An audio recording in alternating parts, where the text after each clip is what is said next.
புதிய பொறுப்புகள் கொடுக்க வாய்ப்பு இருக்குன்னு பேசப்பட்டு அதாவது வந்துங்கன்னா நம்முடைய கட்சியை பொறுத்தவரை தேசிய தலைவருடைய தேர்தல் நடக்கணும்.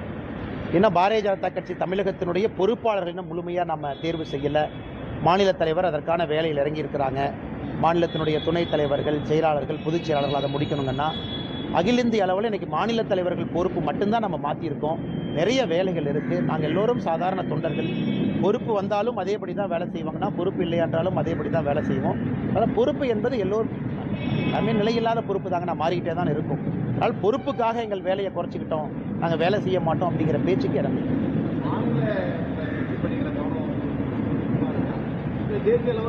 அண்ணா, அதாவது கட்சி நமக்கு ஒரு பொறுப்பு சொல்லி இது செய்யினா நம்ம செஞ்சாகணும். அது எந்த பொறுப்பு கொடுத்தாலும் சரி.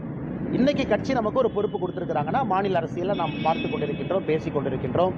எனக்கு தெரியாது, இன்னும் ஒரு வாரம் கழிச்சோ 15 நாள் கழிச்சோ 1 மாதம் கழிச்சோ தெரியாது. கட்சி இன்னொரு பொறுப்பு கொடுத்து செய்யினா செய்ய போகிறோம்.